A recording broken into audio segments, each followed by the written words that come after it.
everyone! Welcome to Apex, the more you know.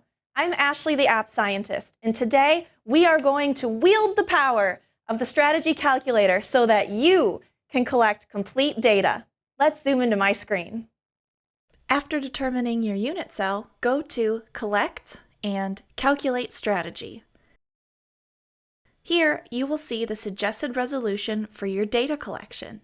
This is based on your anode, or your source. If you have a copper source, the lowest this can go is 0.78. For molybdenum, this is 0.36, and for silver, this is 0.29. Just because you can collect to this high of a resolution does not mean your crystal will diffract out that far. Most data collections for copper are to a resolution of 0.8. For molybdenum, 0.75, and for silver, either 0.75 or 0.5. If you have a dual source system, you can change your anode here, although you will probably have already chosen this when you did your unit cell determination. On the right is the unit cell that you determined for your crystal. Underneath your unit cell is the symmetry that will be used to determine your data collection. This automatically selects the lowest symmetry option for your chosen Bravais lattice. However, if you are not confident that you are in the right Bravais class, you can choose a lower symmetry. For example, here I have a unit cell that is orthorhombic.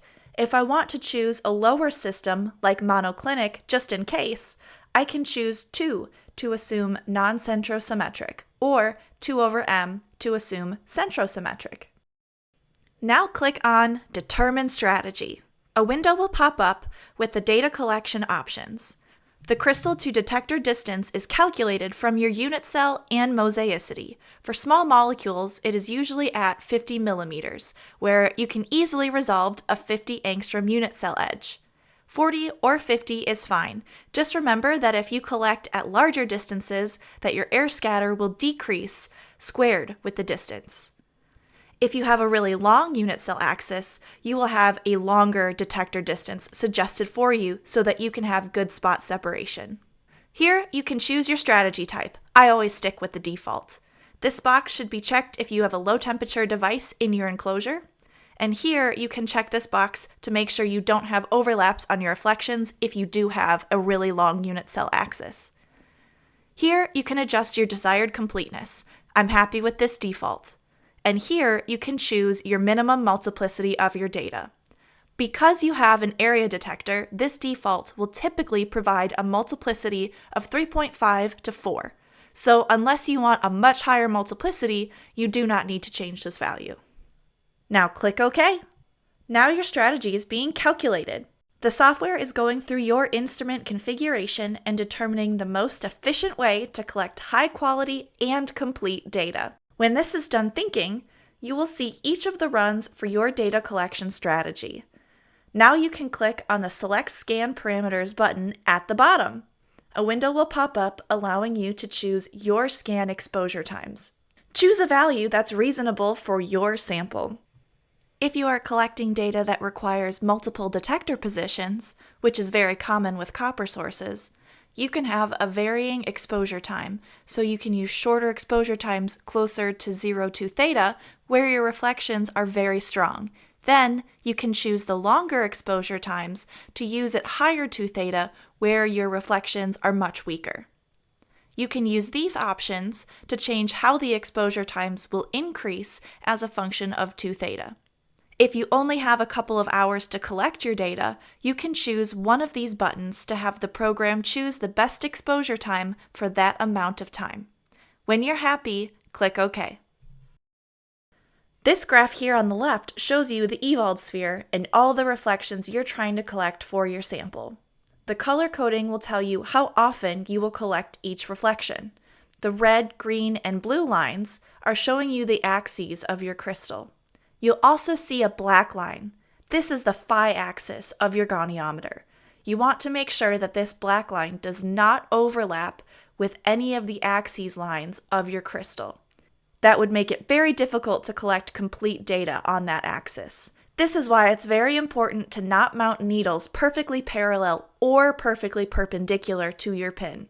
This line looks great.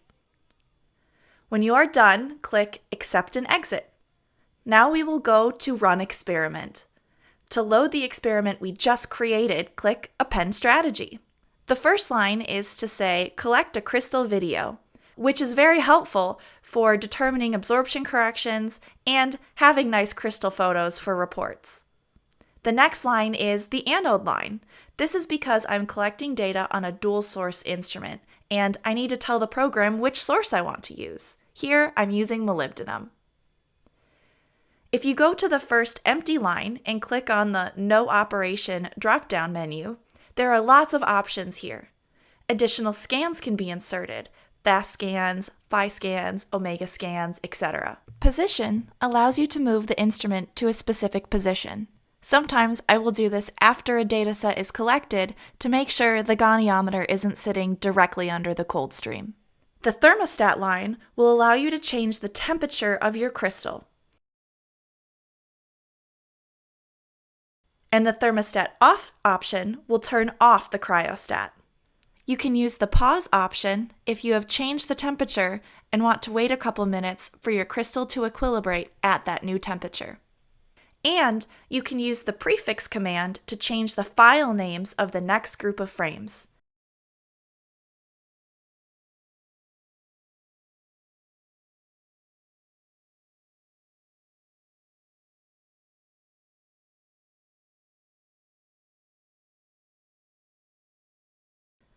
If I click Append Strategy again, the same runs will be populated.